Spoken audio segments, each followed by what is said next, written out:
다 같이 자리에서 일어나셔서 묵상기도 드리시겠습니다.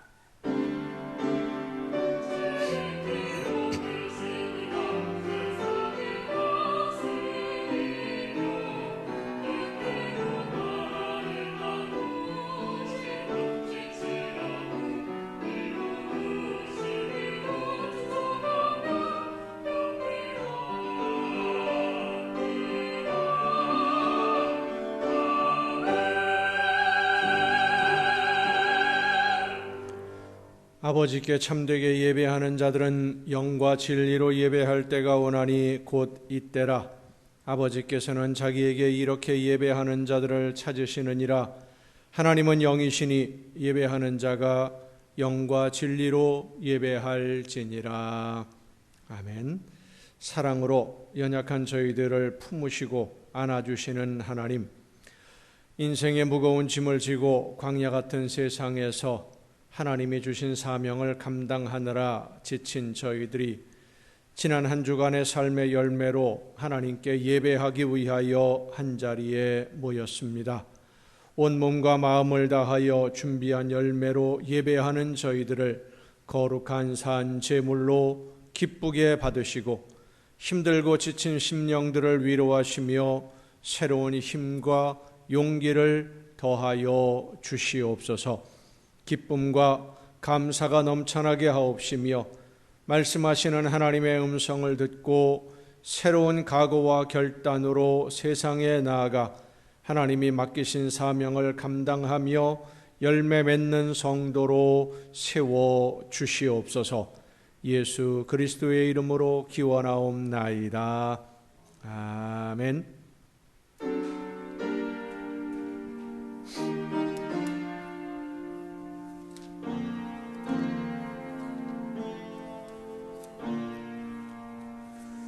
하늘에 계신 아버지, 이름 거룩하사 주님 나라 임하시고 뜻이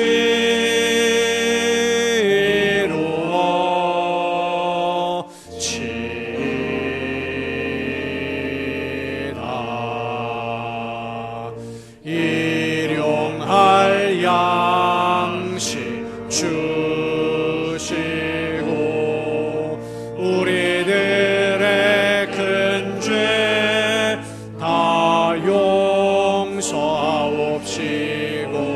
또 시험에 들게 마시고 악에서 구원하소서. 대개 주의 나라 주의 권세 주의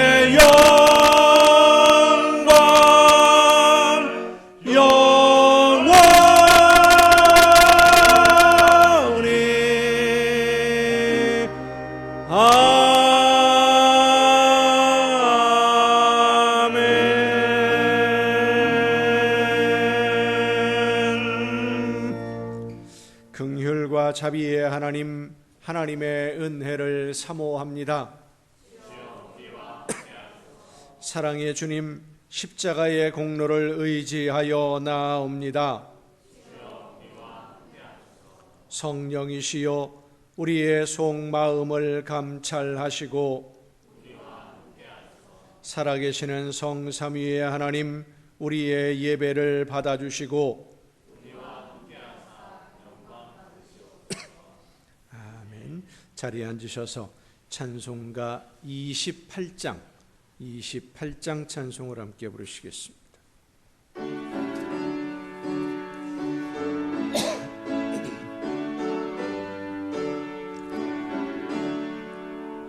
복의 근원 강림하사 찬송하게 하소서. 한량없이 자비하심 측량할 길 없도다. 천사들의 찬송가를 내게 걸으 구속하신 그 사랑을 항상 찬송합니다. 주의 크신 도움받아 이때까지 왔으니 이와 같이 천국에도 이르기를 바라네. 하나님의 품을 떠나 죄에 빠진 우리를 예수 구원하시려고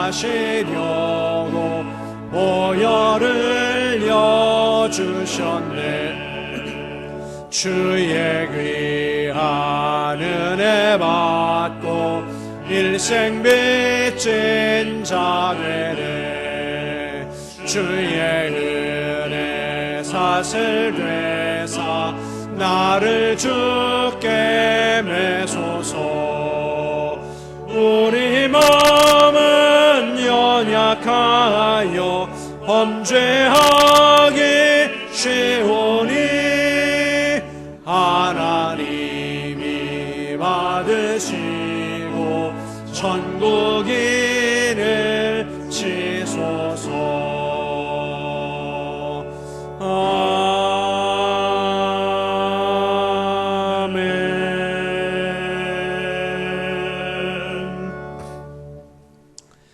이스라엘이 애굽에서 나오며 야곱의 집안이 언어가 다른 민족에게서 나올 때에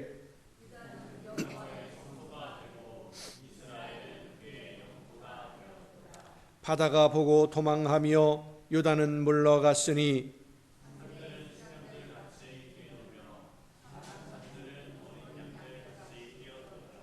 바다야 네가 도망하면 어찌함이며 요단아 네가 물러가면 어찌함인가.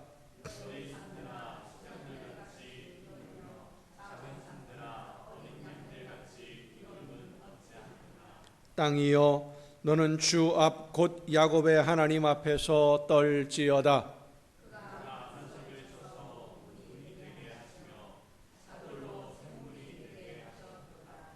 아멘. 이제 지나온 시간들을 돌아보면서 우리의 모든 잘못과 죄와 허물을 침묵 속에서 주님께 고백합니다.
내가 그들을 그 범죄한 모든 처소에서 구원하여 정결하게 한즉 그들은 내 백성이 되고 나는 그들의 하나님이 되리라. 아멘. 이 말씀은 우리를 사랑하셔서 우리의 모든 죄를 용서하시는 하나님의 말씀입니다. 다 함께 사도신경으로 우리의 신앙을 고백합니다. 나는 전능하신 아버지 하나님, 천지의 창조주를 믿습니다. 나는 그의 유일하신 아들 우리 주 예수 그리스도를 믿습니다.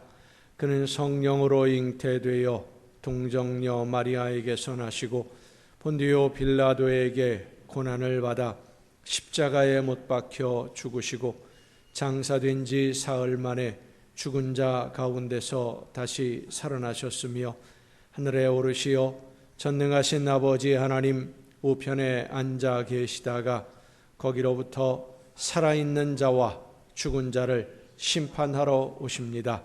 나는 성령을 믿으며 거룩한 공교회와 성도의 교제와 죄를 용서받는 것과 몸의 부활과 영생을 믿습니다.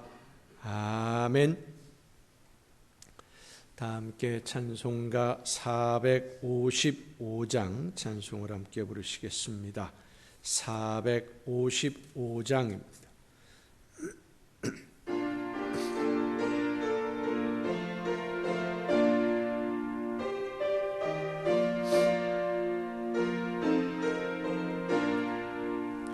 주님의 마음을 본받는 자, 그 맘에 평강이 찾아옴은 험악한 세상을 이길 힘이 하늘로부터 임함이로다. 주님의 마음 본받아 살면서 그 거룩하심 나도 이루리. 주 모습 내 눈에 안 보이며 그 음성 내 귀에 안 들려도 내 영혼 날마다 주를 만나 신령한 말씀 늘 배우도다. 주님의 마음 본받아 살면서 그 거룩하심 나도 이루리. 가는 길 거칠고 험하여도 내 맘에 불평이 없어짐은 십자가 고난을 이겨내신 주님의 마음 본받음이라. 주님의 마음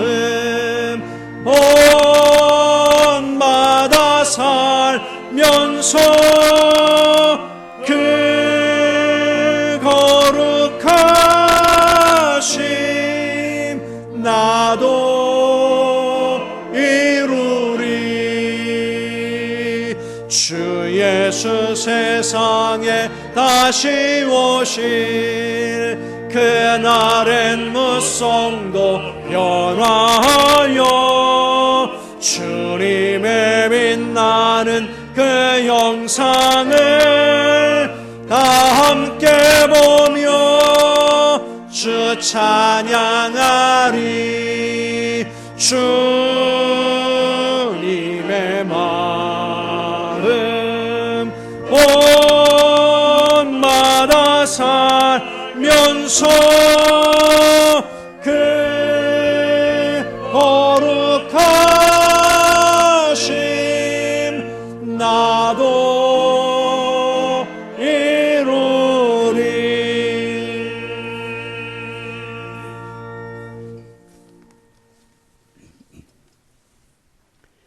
감사합니다. 하나님, 지나간 한 주간 동안도 주님 은혜 속에서 승리의 삶을 살아가게 하시고 오늘 거룩한 성일 맞이하여서 주님 전으로 불러주시어 하나님께 경배 올리게 하시니 감사합니다. 하나님, 오늘도 주님이 세우신 이 재단을 기억하옵소서. 함께 하시고 굽어 살피시옵소서. 합당한 일꾼들 보내주시고 새로운 심령들 날마다 보내주시어 주님이 세우신 이 전의 빈자리가 날마다 채워지게 하옵소서. 단위에 세워주신 목사님을 또한 기억하시고 은혜를 베푸시옵소서. 영역을 7배나 더하여 주시고 권능의 팔로 꼭 붙드시어 주님께 받은 사명 잘 감당하게 하시고 부족한 저의 영혼들을 주님께로 인도하는데 영육간에 피곤치 않도록 늘 지켜주옵소서. 하나님, 이 나라 이 민족 위에 함께하옵소서. 함께하시고 긍휼을 베푸시옵소서. 감사하는 민족이 되게 하시고 하나님을 경외하는 나라가 되게 하옵소서. 어려운 경제 문제도 하나하나 풀어주시고 어지러운 정치 문제도 날마다 제자리로 돌아오게 하옵소서. 하나님, 온 지구가 지진과 홍수로 몸살을 앓고 있습니다. 요즘 일어나는 사건들을 보고 모든 사람들의 마음이 두렵고 혼미한 가운데 있습니다. 이 모든 사건들이 성장이라는 이름으로 파괴한 결과라는 것을 깨닫게 하시어서 자연 섭리에 겸손해지는 모든 인류가 되게 하옵소서. 오늘도 예배를 위하여 수고한 손길들 많이 있사오니 기억하시고 건강 주시어서 주님 전에서 봉사하는데 피곤치 않도록 도와주시고 이 시간 단위에 세우신 목사님을 통하여 말씀 듣는 우리 성도들 은혜 받게 하시고 받은 은혜 나누며 생활하는 성도들 다 되게 하소서. 예수님의 이름 받들어 기도드려옵나이다. 아멘.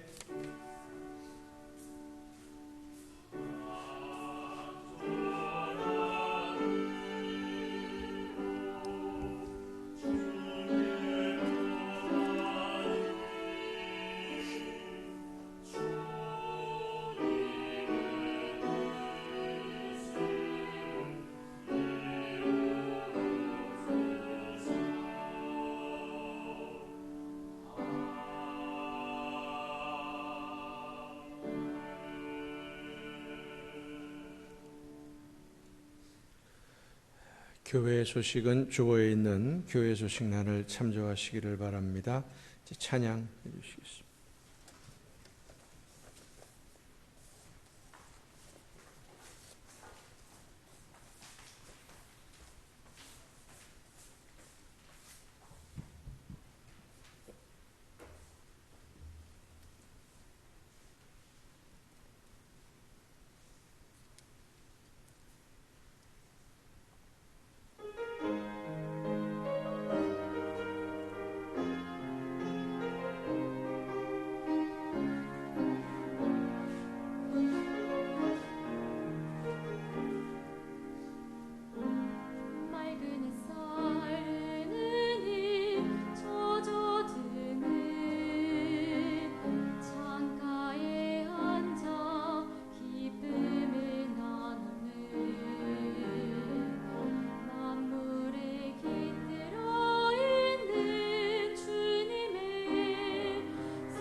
감사합니다.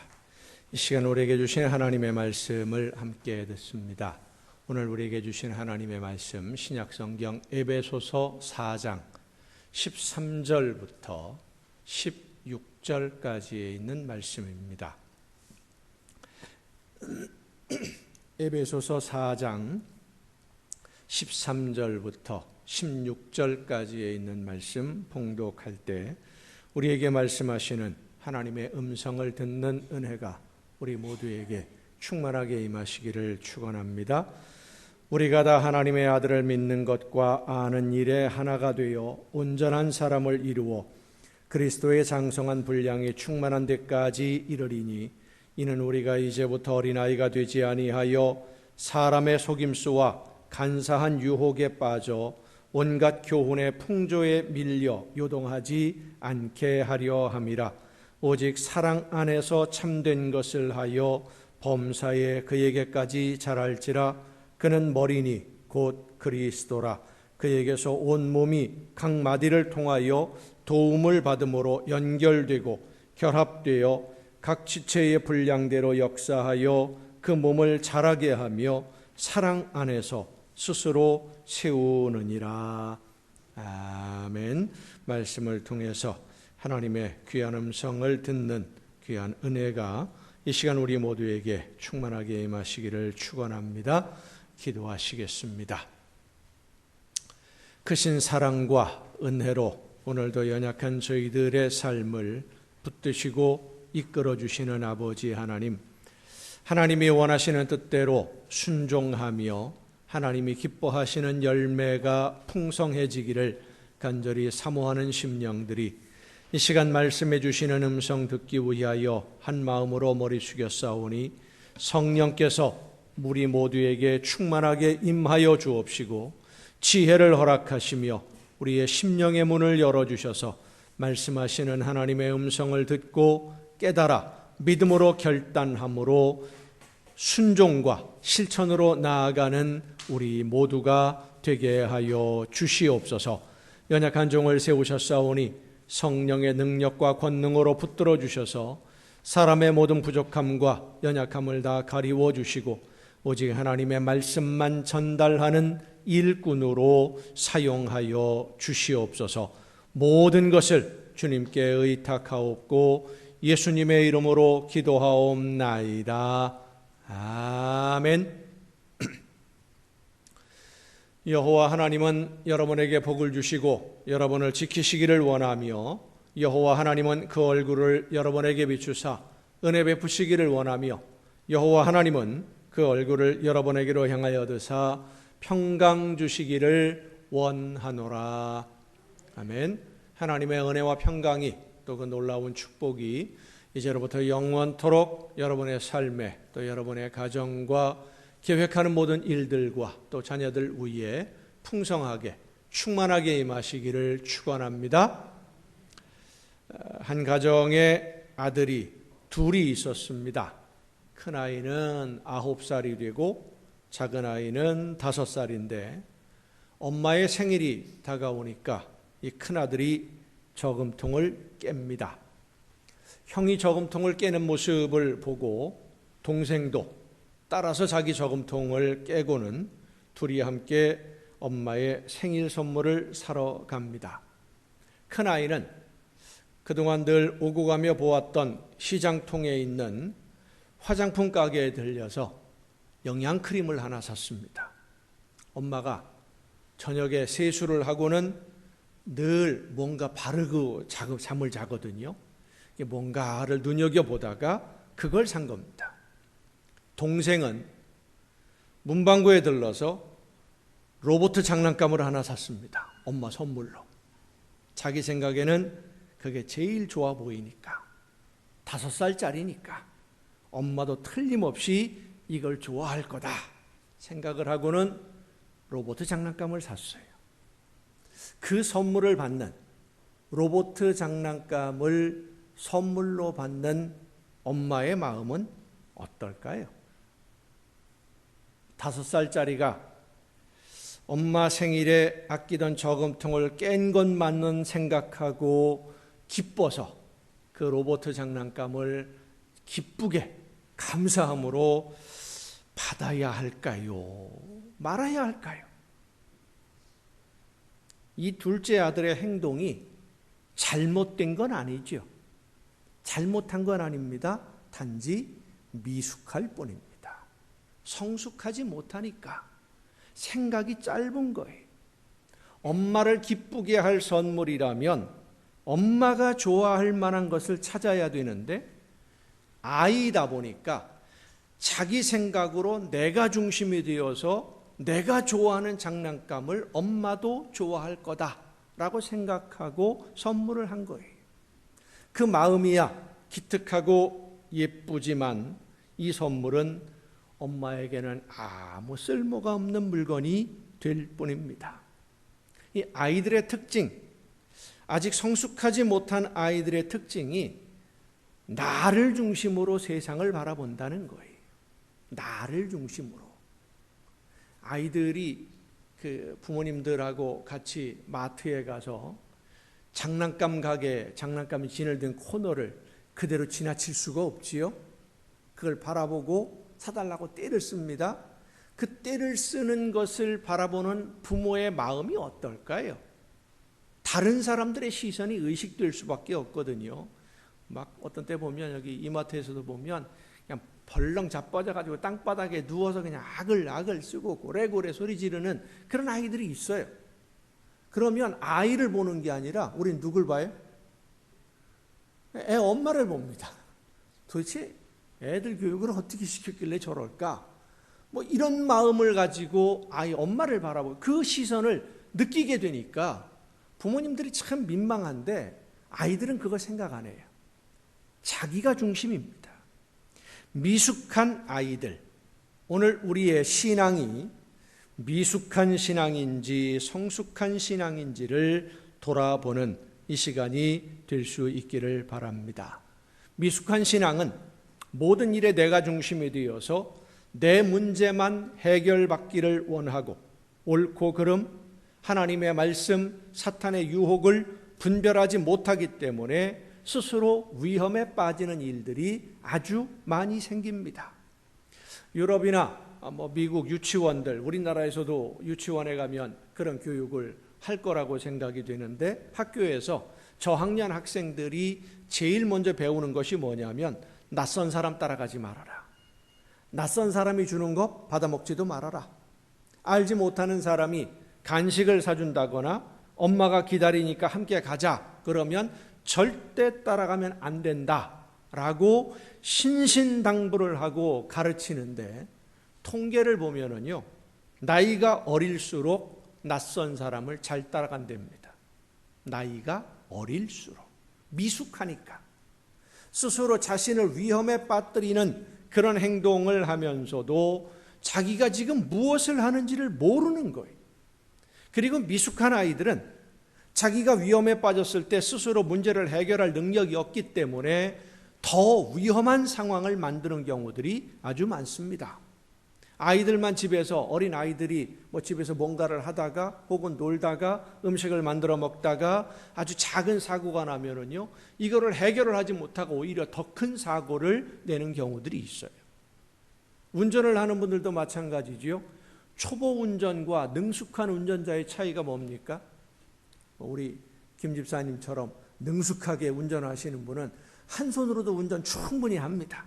한 손 창문에 탁 걸치고도 옆에 있는 사람과 이야기하면서 앞에 옆에 상황 다 보면서 아주 여유 있게 라디오를 껐다 켰다 다 해가면서도 아주 여유 있게 운전을 합니다.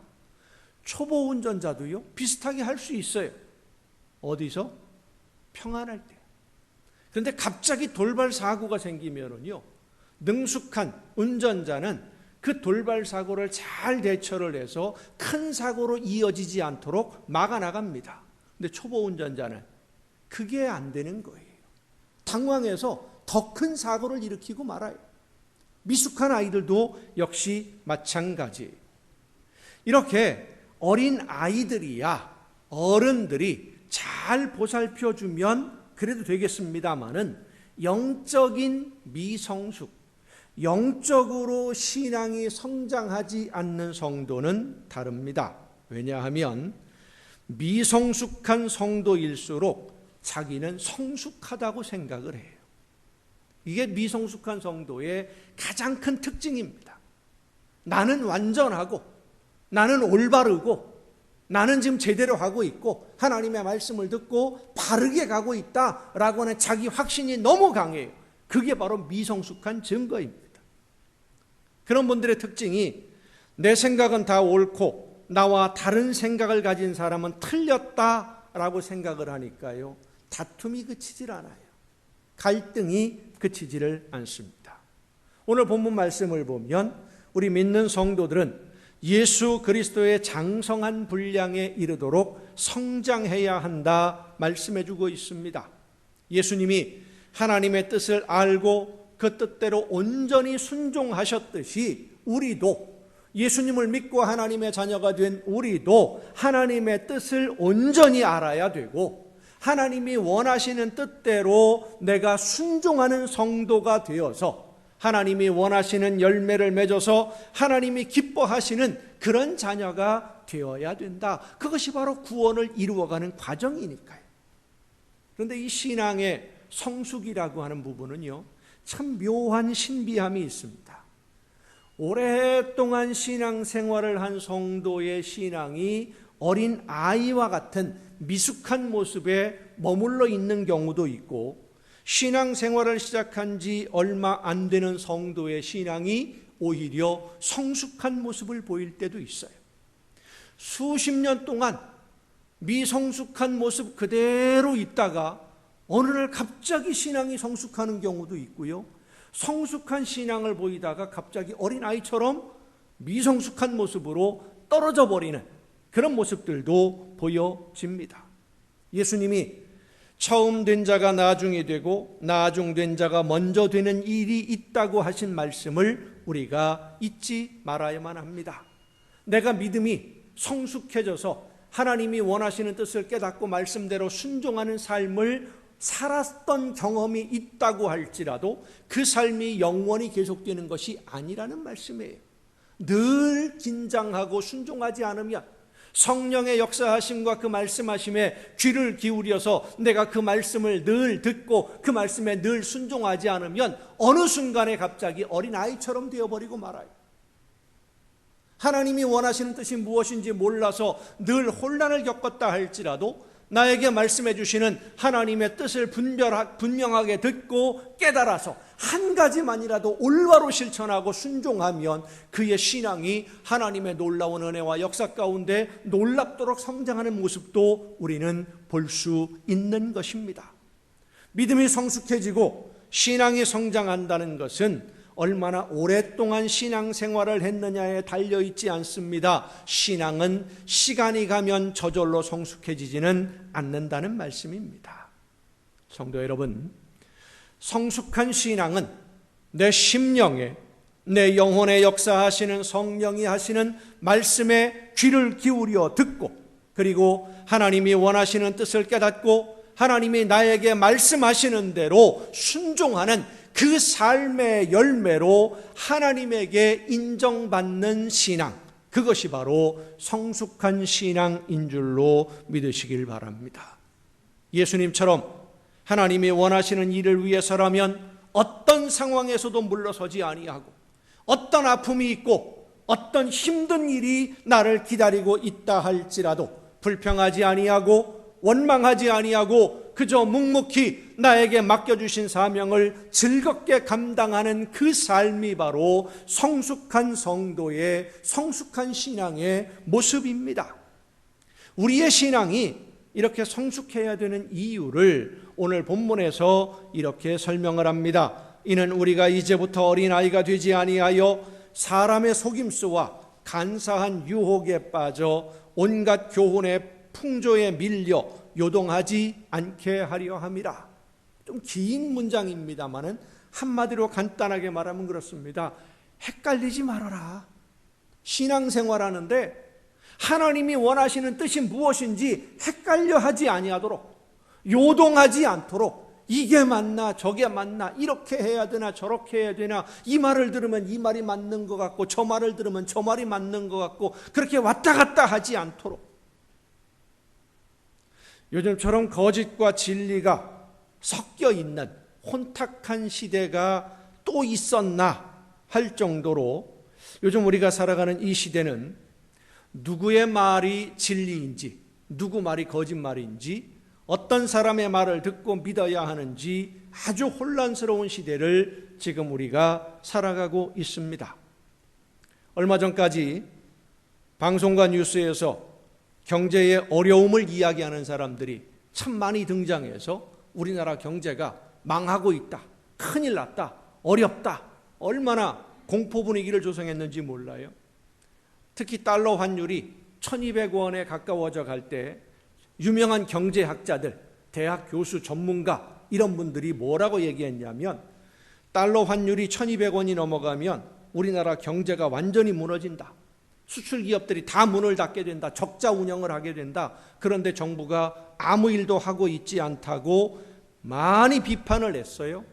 그런데 그 유명한 전문가, 학자들이 지금 달러 환율이 1330원인데 어제 날짜로 1331원이었거든요. 1200원이 아니라 1300원이 넘어가 버렸는데도 경제가 완전히 무너졌습니까? 수출 기업들이 완전히 문을 닫았습니까? 제조업들이 완전히 폐업을 합니까? 그 사실에 대해서 아무 말도 안 해요. 그때 말이 맞은 건지, 지금 상황이 맞는 건지, 그때는 그렇게 생각을 했었는데 지금은 상황이 좀 다르니까 이러이러한 이유 때문에 지금 우리가 이렇게 해나가는 거다. 설명이라도 좀 해줬으면 좋겠는데 아무 말도 안 해요. 정치적인 문제에 대해서는 더 심각하죠. 누구 말이 맞는 말인지, 누가 하는 말이 거짓말인지 도저히 구분할 수가 없어요. 그래서 저는 이상한 습관이 하나가 생겼어요. 얼마 전부터. 한 10여 년 전부터 이상한 습관이 생긴 게 뭐냐면 서로 다른 이야기가 방송에서, 언론에서 이야기를 하게 되면은요, 사실을 확인하는 것을 습관을 들였어요. 전에는 그 사실 확인이 참 힘들었습니다. 그 접할 수 있는, 찾아볼 수 있는 정보가 제한되어 있었기 때문에 알지 못하니까 찾아보기가 어려웠는데요. 요즘은 인터넷 덕분에 사실 확인이 아주 많이 쉬워졌어요. 우리나라에서는 언론에서 보도가 안 돼도요, 해외 언론에서는 먼저 이야기를 해주거든요. 대한민국에 이런 일이 있었다, 이런 일이 일어나고 있다 라는 얘기들, 뭐 이런 사실 확인들을 몇 가지만 해보면 확인을 할 수 있는데, 그래도 어떤 확실한 증거를 확인하기 전에는 이 사람 말이 맞구나, 이쪽 말이 맞구나, 이 사실 여부를 판단하기 어려운 문제들이 아주 많이 지금 산재하고 있어요. 그런데 많은 분들이 그런 사실들을 확인하려고 하기보다는 누가 이렇게 말하더라, 누가 이렇다고 하더라 하는 말을 듣고 그냥 그 말을 믿어요. 사실 그 말을 들으면 그 말이 맞는 것 같고요, 이 말을 들으면 이 말이 맞는 것 같고요, 저 말을 들으면 저 말이 맞는 것 같아요. 전부 생각이 들을 때마다 달라져요. 왜냐하면 내 생각이 한 방향으로 기울어져 있기 때문에 맞는 것처럼 들리는 것뿐이지 그들이 하는 말이 사실이어서가 아닙니다. 그런데 여러분, 만약에 내가 사실이라고 알고 믿었던 그 모든 이야기들이 거짓된 것이라고, 거짓말이라는 것이 밝혀지게 되면 그때는 어떻게 합니까? 나는 사실이라고 믿고 뭔가 행동을 했는데, 예를 들자면 그렇지요. 지금이 집을 사야 될 때다. 집값이 많이 내려가 있기 때문에 지금이 집을 사야 될 때다라고 이야기하는 사람들이 있어요. 그 말을 듣고 좀 무리를 해서 집을 샀는데 집값이 올라가는 게 아니라 부동산 값이 점점 내려가서 손해를 보게 된다면 어떻게 합니까? 손해를 감수하고 빨리 처분해버리면 손해를 덜 볼 수도 있어요. 여러 가지 방법들이 있죠. 좀 기다려 볼 수도 있는 거고, 이 세상에서의 일이야 그렇게 좀 내가 손해를 보고 힘든 일 좀 견디면 그래도 해결되겠습니다마는 이 영적인 문제는 그렇게 단순하지가 않습니다. 하나님의 말씀이 아닌 것을 하나님의 말씀이라고 믿으면 그 걸음은 영원한 생명으로 가는 걸음이 아니라 영원한 죽음으로 가는 걸음이 되기 때문입니다.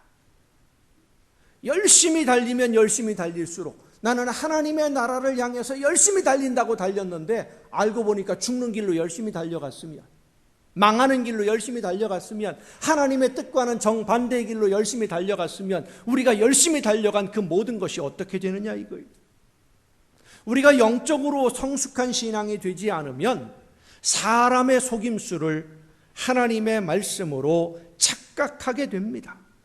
성도 여러분, 이 세상에는, 오늘날에는 사람들이 마치 자기가 하나님인 것처럼 말하는 사람들이 정말 많습니다. 자기가 하는 말이 다 하나님의 말씀인 것처럼 포장하는 사람들이 아주 많아요. 제가 늘 강조해서 여러분에게 말씀을 전합니다마는 오늘 또 이 말씀을 드립니다. 사람 말 듣지 말고 하나님의 말씀을 들으시기를 바랍니다. 성령의 역사하심을 통해서 내 심령에 울려주시는 하나님의 말씀을 들어야지 목사 말 들으면 안 돼요. 목사의 말을 신뢰하지 말고 하나님의 말씀을 듣기 위해서 여러분 기도하셔야 됩니다. 하나님, 이 말씀을 통해서 오늘 나에게 들려주시고자 하시는 하나님이 원하시는 말씀이 무엇입니까? 나에게 말씀하여 주옵소서. 잠들어 있는 내 영을 일깨우는 하나님의 말씀, 세상의 욕심을 따라 살지 않고 하나님이 나에게 맡기신 사명을 따라 오늘 살도록 나를 재촉해 주시는 하나님의 말씀, 성령의 역사하심에 귀를 기울여야 돼요. 물론 목사님들이 하나님의 말씀을 전하기 위해서 최선을 다합니다마는 실제로 나에게 말씀하시는 음성을 듣는 것은 여러분 각자가 기도하며 마음의 문을 열고 성령의 도우심을 간구할 때, 말씀 듣기를 간절히 사모할 때, 내가 원하는 대로 무엇인가 이루어지는 것이 아니라 하나님이 나에게 원하시는 뜻이 무엇인지를 깨달아 알기 위해 간절히 기도하며 그 말씀을 따라 순종할 때에 성령께서 우리에게 말씀해 주시는 줄로 믿으시길 바랍니다. 사람의 말 듣지 마세요. 그리고 성령께서 우리에게 말씀해 주시는 것을 깨달았으면 그 말씀에 순종해야 됩니다. 그래야 흔들리지 않는 거예요.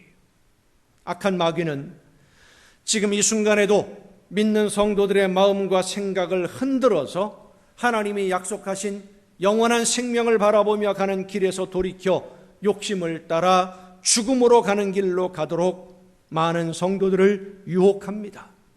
그 속임수와 유혹에 속아서 생명의 길을 벗어나 죽음의 길로 가지 않으려면, 영원한 생명을 바라보며 하나님의 나라를 향해 오늘 한 걸음 한 걸음 예수 그리스도를 바라보며 걸어가기를 원한다면 우리의 신앙이 영적으로 예수 그리스도의 장성한 분량에 이르도록 성장하고 날마다 성숙해져야 됩니다. 사랑이라고 하는 것 참 아름다운 거잖아요. 기쁜 것이고 좋은 겁니다. 행복한 거예요. 그런데 이 사랑도 성숙한 사랑이 돼야 상대방에게 기쁨을 주고 감격을 주지, 미성숙한 사랑은 상대방에게 아픔을 주고 고통을 줄 뿐입니다. 요즘 스토킹 범죄 많이 늘어나고 있죠. 일방적인 사랑으로 상대방을 해치는 일도 자주 일어납니다. 내 사랑을 안 받아준다고 찾아가서 죽여요. 내 사랑을 안 받아주려면 너는 영원히 내 거 되어야 된다. 그래서 죽이는 거예요. 그게 사랑입니까? 그런 미성숙한 사랑은 사랑이 아니라 상대방에게 고통을 주고 괴로움만 주는 것일 뿐입니다. 진짜 사랑은 상대방이 기뻐하고 원하는 것이 무엇인지를 알아서 나로 인해서 상대방이 기뻐하고 즐거워하고 행복을 누릴 수 있도록 그렇게 해주는 것이 바로 성숙한 사람이 사랑하는 방법이에요. 사랑이라는 하는 이 감정이 참 아름다운 것입니다마는 성숙하지 못한 사람은 그 아름다운 사랑마저 탐욕의 도구로 만들어서 망가뜨리고 마는 겁니다. 그래서 우리는 모든 면에서 성장해야 되고 성숙해야 됩니다. 무엇보다도 하나님의 말씀을 듣고 순종하며 실천하는 신앙생활, 영적으로 성숙한 여러분이 되시기를 간절히 바랍니다. 나에게 말씀해 주시는 하나님의 음성을 들어야 됩니다. 누구를 통해서 들으려고 하지 마세요. 설교를 통해서만 들으려고 하지 마세요. 나에게 말씀해 주시는 성령의 역사하심에 귀를 기울여 들어야 됩니다.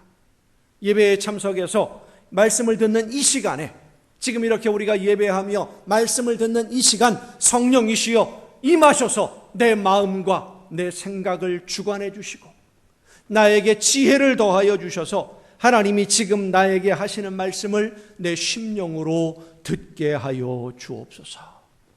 깨달아 알게 하여 주옵소서. 기도하며 말씀에 집중해야 됩니다. 엉뚱한 생각하고 딴 생각하고 있다가 그렇게 말씀을 듣고 있으면 사탄은 하나님의 말씀을 왜곡해서 오해하도록 만든다는 것을 잊지 말아야 됩니다.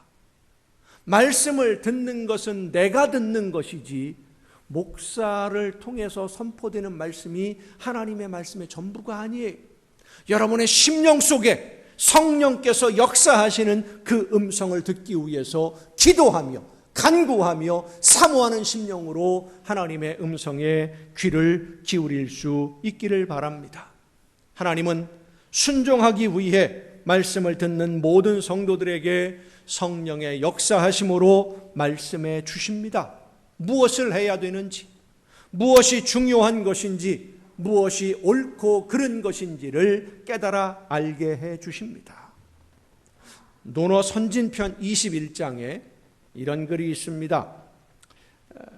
3명의 제자가 스승인 공자에게 질문을 하는 내용인데, 먼저 자로라고 하는 공자의 제자 중에 질문을 아주 많이 하는 그 제자가 있어요. 자로라고 하는 제자가 공자에게 찾아와서 묻습니다.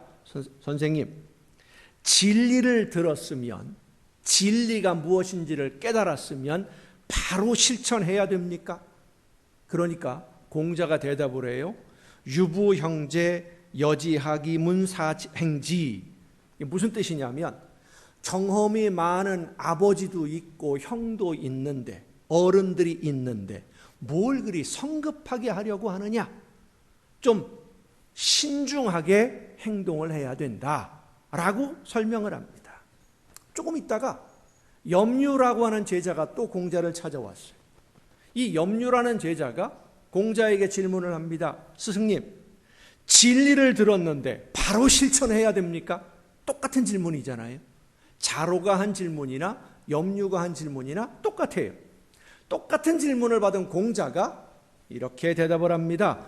그렇지, 진리를 들었으면 망설이지 말고 즉시 행동해야지.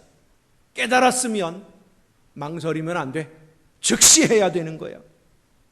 이 두 사람에게 대답을 해주는 것을 듣고 있던 공서화라고 하는 제자가 공자에게 또 질문을 합니다. 선생님, 두 사람이 똑같은 질문을 했는데, 자로하고 염류가 똑같은 질문을 했는데 왜 전혀 다른 대답을 해주십니까? 그러니까 공자가 대답을 해요. 구야 퇴고진지 유야 겸인고퇴지.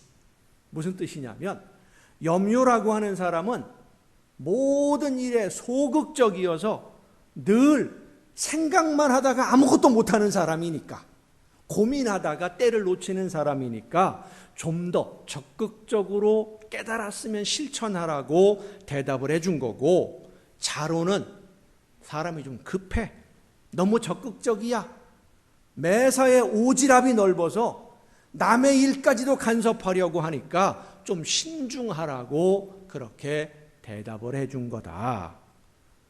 질문이 같다고 대답이 같은 것이 아니라 그 질문한 사람에게 합당한 답이 정답인 것처럼, 하나님은 하나님의 말씀을 따라 순종하는 성도들에게 가장 적절한 때에 가장 적절한 방법으로 가장 필요한 말씀을 들려주실 줄로 믿으시길 바랍니다. 함께 예배에 참여해서 같은 시간에 같은 자리에서 같은 말씀을 들어도 모든 성도들이 각각 받는 은혜가 다르고 깨달은 것이 다를 수밖에 없는 것은 성령께서 여러분 각자에게 말씀해 주시기 때문입니다. 그런데 어떤 분들은 사람의 말을 통해서 답을 들으려고 합니다. 정답을 찾으려고 해요. 여러분, 목사도 사람입니다. 아무리 많이 기도하고 열심히 말씀을 연구해도 실수할 수 있고 오해할 수도 있어요. 강단에서 제가 말씀을 전하기 시작한 지가 40년이 넘었더라고요. 계산을 해보니까 40년이 넘었는데 40년이 넘도록 말씀을 준비하면서 점점 힘들어요. 말씀 준비 좀 누가 해줬으면 좋겠어. 이게 나와서 읽기만 하면 참 좋겠어요. 말씀을 준비하는 게 점점 힘들어져요. 시간이 점점 더 많이 걸리고요. 성경을 연구하면 연구할수록, 말씀을 깊이 묵상하면 묵상할수록, 기도하면 할수록 더 힘들어지고 더 어려워져요. 여러분, 제가 말씀을 준비하는 과정들을 잠깐 설명드리면 그렇습니다.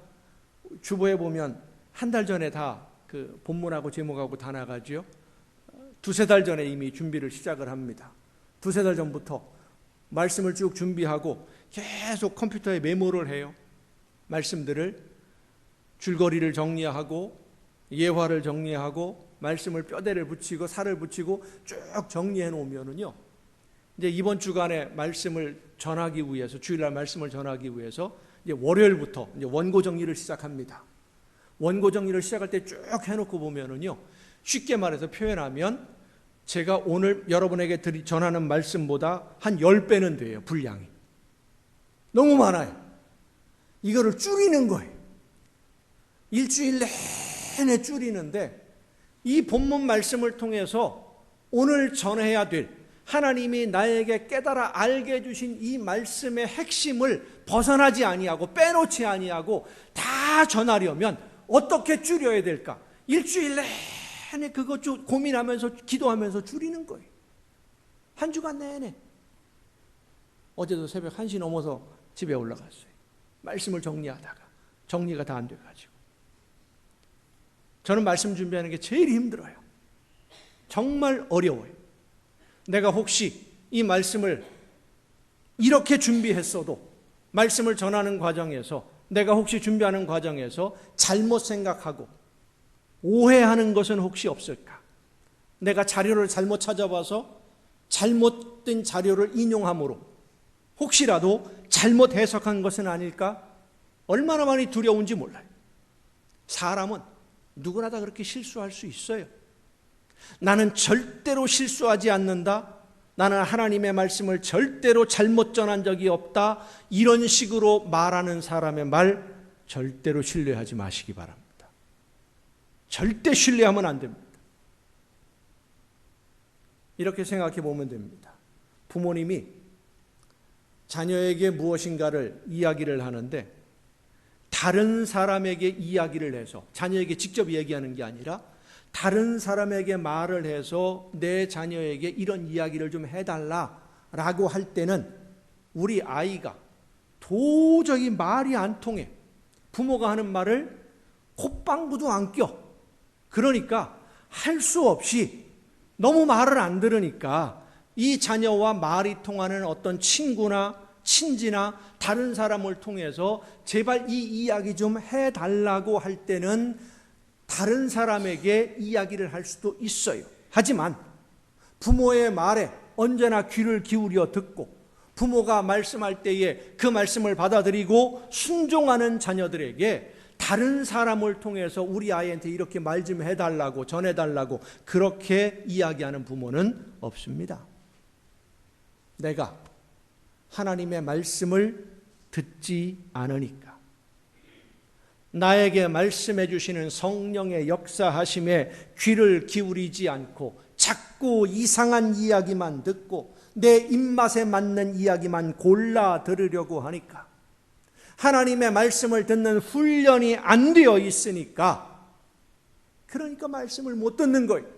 그래서 하나님이 성숙하지 못한 성도들에게 말씀을 전하라고 목회자들을 세우셔서 하나님의 말씀을 선포하게 하십니다마는, 목회자들이 선포하는 하나님의 말씀이 하나님의 온전한 말씀이 아니다라는 것을 여러분 늘 잊지 말아야 됩니다. 성령께서 그 말씀을 통해서 나에게 깨달음을 주시는 그 음성을 들어야 돼요. 그래서 가끔 저는 상담을 하면서 정답을 원하는 분을 만나면 뭐라고 이야기하기가 참 어려워요. 정답을 말해달라 그러는데 하나님이 원하시는 것이 무엇인지 딱 떨어지게 이야기해 줬으면 좋겠다. 그것은 아버지이신 하나님한테 들어야지. 왜 목사한테 들으려고 할까? 물론 예배를 통해서 또 이런 말씀을 통해서 그동안 기도하며 고민하던 문제에 대한 답을 하나님이 주실 때가 많아요. 말씀을 통해서 깨달을 수 있도록 주실 때가 많아요. 그것은 여러분 기억하세요. 목사가 그 해답을 주는 것이 아니라 내가 간절히 사모하며 하나님이 원하시는 뜻을 깨닫기를 원하니까, 그리고 그 말씀대로 순종하려고 하니까 성령께서 내 심령에 역사해 주셔서 깨달아 알게 해 주시는 줄로 믿으시길 바랍니다. 목사가 설교를 잘해서 깨닫는 게 아니에요. 설명을 잘해서 깨달아 아는 게 아니에요. 하나님이 원하시는 것이 무엇인지를 알고 싶으면 기도하세요. 하나님의 말씀을 들어야 됩니다. 직접 깨달아 알아야 됩니다. 그렇다고 하나님이 아무개야 하고 말씀해 주고 그것만 들으려고 하지 말고, 찬양을 통해서 혹은 말씀 통독을 통해서 성경을 읽으면서 이렇게 예배를 통해서 말씀을 통해서 나의 심령에 깨달음을 주시는, 내 가슴에 찔려오는, 때로는 아프게 찌르기도 하시고 때로는 책망도 하시고 때로는 위로해 주기도 하시고 때로는 길을 열어주시고 안내하시는 그 음성을 들어야 됩니다. 여러분, 사람에게서 하나님의 말씀을 들으려고 하면은요, 하나님의 말씀을 전하는 사람이 교만해집니다. 목사가 교만해져요. 그렇게 되면 여러분, 목사님들을 시험에 빠뜨리기 제일 좋은 게 뭔지 아세요? 목사님 말씀이 하나님의 말씀입니다. 그리고 맨날 그 말씀만 듣고 목사 말만 듣고 하나님의 말씀이라고 목사 말에 순종만 하세요. 그러면 목사가, 그 목사는 교만해집니다. 그리고 자기가 하나님이 된 줄로 착각을 해버려요. 내가 전하는 말씀이 하나님의 말씀인 것처럼 착각하고 자기가 뭐라도 된 것처럼 착각을 해서 성령의 역사하심과는 거리가 먼 자기 생각만 이야기하는 사람이 되어버리고 맙니다. 성도 여러분, 목회자들이 확신을 가지고 말씀을 전하면 정말 하나님의 말씀이구나 라고 생각을 하시겠습니다마는, 그렇게 생각할 수도 있겠습니다마는 아닐 수도 있다는 것을 여러분들 생각해야 됩니다. 예레미야가 하나님의 말씀을 전할 때 바벨론의 포로로 끌려가 있는 이스라엘 백성들에게 하나님의 말씀을 편지로 써서 보냈습니다. 뭐라고 편지에 썼느냐? 하나님이 이스라엘 백성들의 범죄를 책망하시는 것이 끝나는 날까지 바벨론에서 오랫동안 정착하고 살아야 되니까 거기서 집 짓고 밭을 일구어서 농사 짓고 그 나라 바벨론이 평안하기를 위해서 하나님께 기도해라. 그래야 너희가 평안하게 그곳에서 살 수 있고 그러다가 다시 하나님이 때가 되면 고향으로 돌아오게 해주실 것이다. 이게 예레미야의 편지. 그 편지를 받고 바벨론의 포로로 끌려가 있었던 사람들 중에 스마야라고 하는 사람이 예루살렘에 있는 제사장들에게 편지를 보냅니다. 예레미야가 이런 내용으로 편지하면서 하나님의 말씀에 집을 짓고 농사 짓고 바벨론이 평안할 수 있도록 하나님께 기도하라고 했는데, 어떻게 예레미야가 이런 거짓말을 이스라엘 백성들에게, 하나님의 백성들에게 하나님의 이름으로, 하나님의 말씀으로 선포하도록 왜 내버려 두고 있느냐? 그러니까 예레미야가 하나님의 말씀을 듣고 보낸 편지를 이 스마야는 뭐라고 얘기하느냐? 거짓말을 하는 거다라고 평가를 해버린 거예요. 예레미야를 단단히 혼내라, 이런 식으로 말하면서 자기는 진짜 하나님의 말씀을 전하는 선지자고, 스마야가, 예레미야는 가짜고 거짓 선지자다라고 비판을 합니다. 이 스마야라는 선지자가 예레미야가 전하는 하나님의 말씀이 옳다라는 것을 알았는데도 그렇게 이야기한 것이 아닙니다. 스마야는 자기가 전하는 말이 진짜 하나님의 말씀을 전하는 거라고 본인은 믿었어요. 하나님이 바벨론을 망하게 만들고 곧 예루살렘으로 돌아가게 해주신다라고 전했는데, 그것이 하나님이 정말로 자기에게 주신 말씀이라고 본인은 정말로 믿었어요. 예레미야가 가짜라고 생각을 했어요. 그러니까 두려움이 없는 겁니다. 하나님의 말씀이 아닌데 하나님의 말씀이라고 전하는 것, 정말 두려운 일입니다. 예레미야를 벌하는 것이 하나님의 뜻이라고, 하나님이 그렇게 하라고 했다고 주장하는 스마야에게 하나님은 이렇게 말씀하십니다. 내가 그를 보내지 아니하였거늘 스마야가 너희에게 예언하고 너희에게 거짓을 믿게 하였도다. 그러므로 여호와께서 이와 같이 말씀하시니라. 보라, 내가 느헬람 사람 스마야와 그의 자손을 벌하리니 그가 나 여호와께 패역한 말을 하였기 때문에 이 백성 중에 살아남을 그의 자손이 하나도 없을 것이라. 하나도 없을 것이라. 그런데 정반대가 되는 이 두 사람의 말, 예레미야와 스마야, 이 두 선지자가 하는 말을 들은 이스라엘 백성들이 하나님의 말씀을 듣고 전하는 예레미야의 말을 하나님의 말씀으로 받아들이지 아니하고 스마야의 말을 하나님의 말씀이라고 받아들였어요. 그래서 하나님의 말씀을 전하던 예레미야가 고통을 받고 감옥에 갇히고 매를 맞고 핍박을 당한 거예요. 그리고 그렇게 하나님의 말씀이 아닌 사람의 말을 자기들이 원하는 말이라고 해서 그 말을 하나님의 말씀이라고 듣고 믿었던 이스라엘 백성들에 대해서 하나님이 에스겔 선지자에게 이렇게 말씀을 해 주십니다. 하나님이 보내지 않았는데 자기 생각을 하나님의 말씀이라고 전하는 거짓 선지자는 재앙에 죽을 것이고, 그 거짓 선지자의 말을 듣고 믿었던 사람들도 함께 재앙을 면하지 못할 것이다. 그 말을 믿었던 사람도, 거짓말을 믿었던 사람도 재앙을 면하지 못할 것이다. 하나님의 말씀이 아닌 이야기를, 사람의 말을 하나님의 말씀이라고 받아들여서 믿으면 결국 망하는 길, 죽는 길로 가게 된다는 말씀입니다. 사랑하는 성도 여러분, 우리의 신앙이 성숙해야 할 이유가 바로 이것 때문입니다.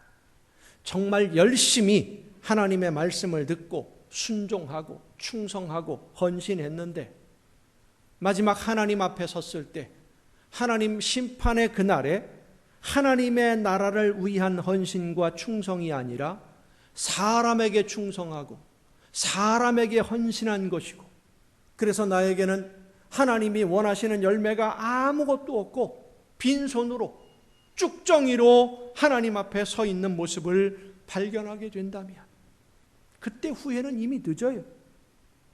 그때 후회는 늦은 거예요. 지금 정신을 차리고 아직 그때가 안 되었으니까, 하나님이 아직 결산하자고 우리를 부르지 않으셨으니까 지금, 바로 지금입니다. 정신 바짝 차리고 성령의 말씀하심에 우리의 귀를 열어야 됩니다. 우리의 심령의 문을 열어야 됩니다. 영적으로 성숙한 것은 성령께서 말씀하시는 음성을 듣고 순종할 때 하나님의 놀라운 은혜로 우리의 영이 성숙해지고 신앙이 성장하게 됨을 믿으시길 바랍니다. 하나님이 원하시는 뜻대로 순종하며 순종의 열매를 맺는 성도로 성장해야 됩니다. 하나님이 나에게 원하시는 것이 무엇인지 모르고 있다면, 하나님이 나를 통해 오늘 어떤 열매를 거두시려고 하는지를 모르고 있다면, 아무리 열심을 다해도 우리의 열심은 내 만족으로 끝날 뿐이지 하나님이 기다리시는 열매는 하나도 없는 빈손이 되고 말 것입니다. 바라는 것은 여러분 모두 예수 그리스도의 장성한 분량에 이르도록 날마다 성장하고 날마다 성숙해져서 하나님이 기뻐하시는 열매가 여러분의 삶에 더 풍성해지고, 그 열매로 인해 하나님이 주시는 복과 은혜로 행복한 삶을 누리다가 하나님을 기쁘게 만나고 하나님의 칭찬과 놀라운 은혜로 더 풍성한 복을 누리는 여러분 모두가 될 수 있기를 예수님의 이름으로 축원합니다. 기도하시겠습니다. 오늘도 크신 사랑과 은혜로 연약한 저희들을 돌보시며 인도해 주시는 아버지 하나님, 혼탁한 세상 속에서 하나님의 말씀을 듣고 그 말씀을 따라 순종하기를 간절히 사모하는 심령들이 오늘도 저희들에게 말씀해 주시는 음성 듣기를 간절히 사모하오니, 날마다 성령의 역사하심으로 깨우쳐 주시고 말씀해 주시고 인도해 주셔서 하나님이 원하시는 뜻대로 아름다운 열매, 하나님이 기뻐하시는 열매가 날마다 풍성하게 맺혀지는 우리의 복된 신앙생활이 되게 하여 주시옵소서. 이 모든 말씀을 예수님의 이름으로 기도하옵나이다. 아멘. 이 시간 우리에게 주신 하나님의 말씀을 생각하면서 함께 찬양하시겠습니다. 우리의 모든 삶이, 우리의 모든 말과 언행이, 행동이 하나님이 기뻐하시는 열매가 되고 하나님이 원하시는 삶이 될 수 있도록 성령의 능력으로 나를 붙드시고 내 심령을 주관하여 주옵소서. 깨달아 알게 해주시고 말씀해 주시며 순종하는 삶이 되기를 원합니다. 기도하며 함께 찬양하시겠습니다. 나의 모든 기도가 주님께 드려지는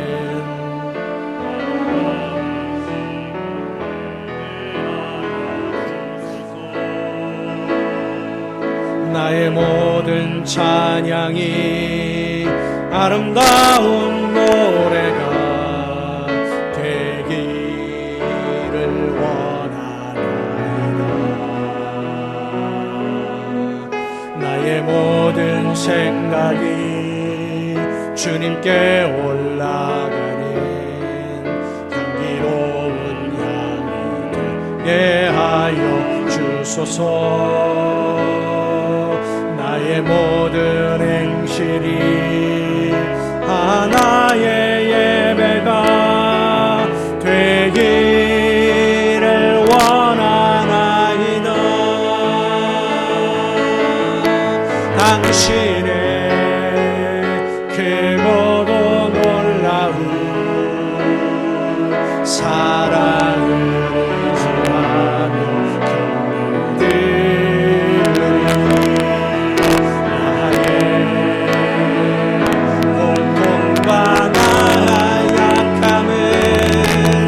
의지하며 감싸주소서.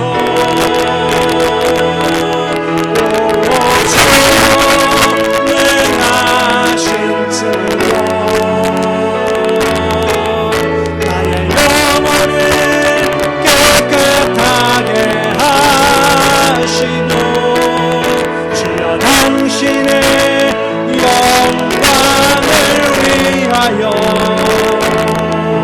날마다 찬양하게 하여 주소서.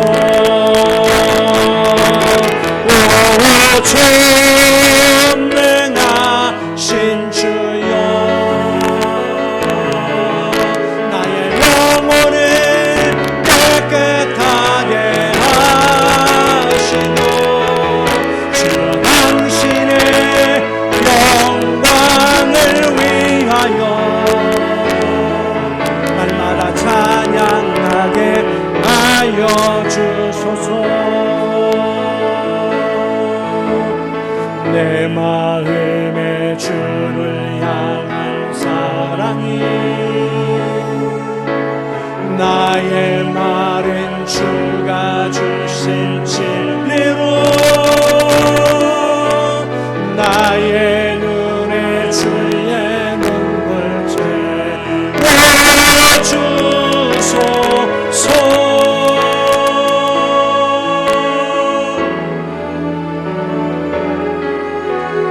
내 입술에 찬양의 향기가 두 손에는 주를 닮은 섬김이 나의 삶에 주의 흔적 남게 하소서.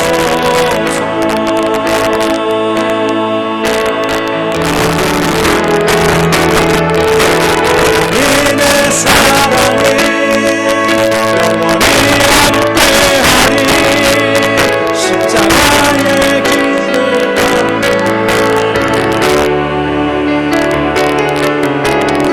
나의 삶을 사는 이에게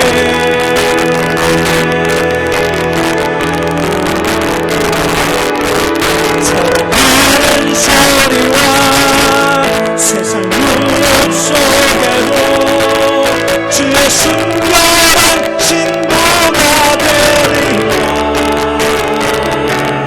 내 생명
연약한 저희들을 은혜로 품어주시고 사랑으로 품어주셔서 아름다운 자녀로 삼아주시고 하나님이 기뻐하시는 열매를 맺을 수 있도록 성령의 역사하심으로 날마다 우리의 걸음을 인도해 주시는 아버지 하나님, 하나님이 기뻐하시는 뜻대로만 순종하며 하나님이 원하시는 열매만 맺으며 날마다 우리의 신앙이 성숙해지고 성장해서 예수 그리스도의 장성한 분량에 이르도록 끊임없이 자라갈 수 있도록 성령께서 오늘도 저희들을 붙들어 주심을 감사드립니다.